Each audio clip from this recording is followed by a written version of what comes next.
The wonderful thing about RED cameras is that they are a modular system that allow them to adapt to many different kinds of scenarios.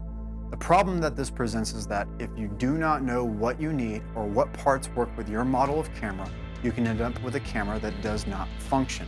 Today, I will cover the most common configurations you will need as a user out in the field. DSMC stands for the Digital Stills and Motion Camera, and this is generally used to describe the brain as well as the modules that attach to it.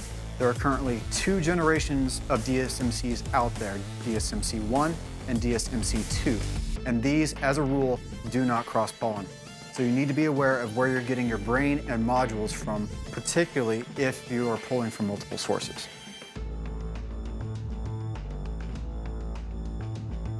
RED mags are the recording medium for RED cameras, and they come in two different flavors. The first is going to be the standard mag. Now this works on the older generation of DSMC 1 cameras, and therefore they're a little slower. The DSMC 2 generation is going to be called the mini mag, and unlike this guy right here, he's going to be bright red as well as a little smaller. Because the mini mag is newer, it is faster. Therefore, it's going to give you better compression ratios for higher resolutions and faster frame rates.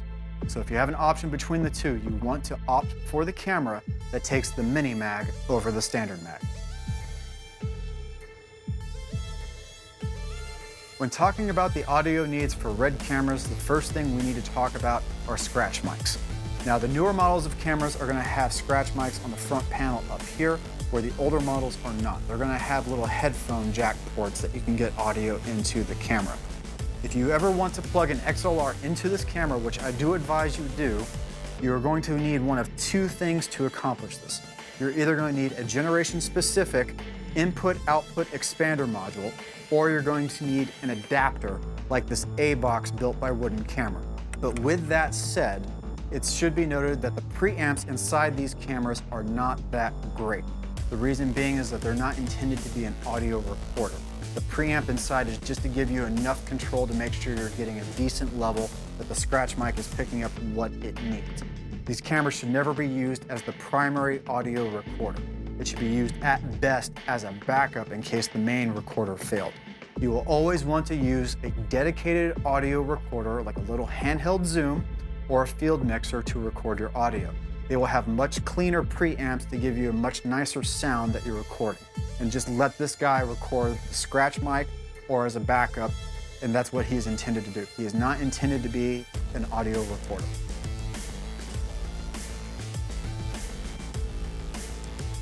Now we get to talk about configurations that you might need in the field.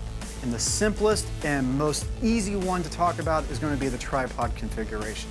And the first thing you're going to need to worry about is, do I need a diopter or do I need a viewfinder? And generally speaking, the diopter will serve you best outdoors where you don't need to compete with the brightness of the sun, where the viewfinder without the sunlight can work much better indoors, and I don't need to worry about needing a diopter. Now that being said, the viewfinder does make it easier for multiple people to view what's going on after you've recorded something.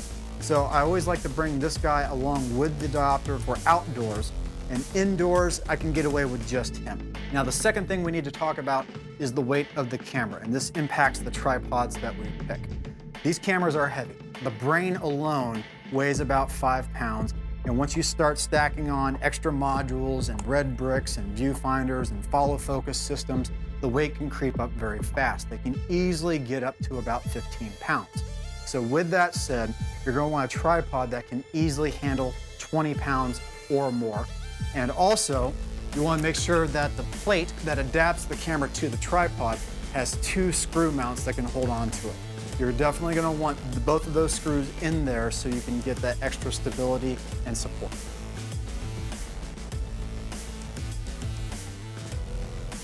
Now the next configuration we get to talk about is going to be the shoulder rig configuration.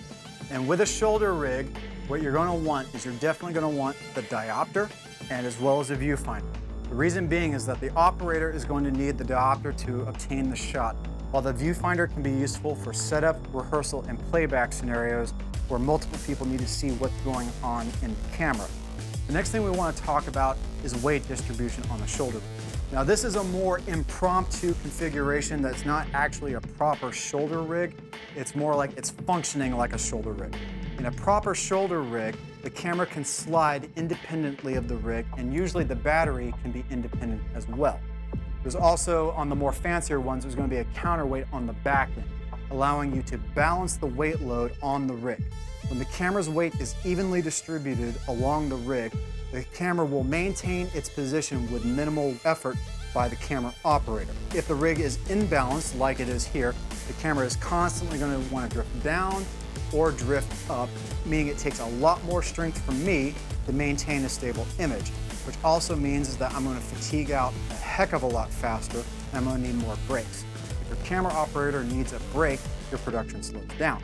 Now, in addition to all that, you're definitely going to want a follow focus system that can match with any lens you're going to pair on the front of the camera, as well as you're going to want a top handlebar.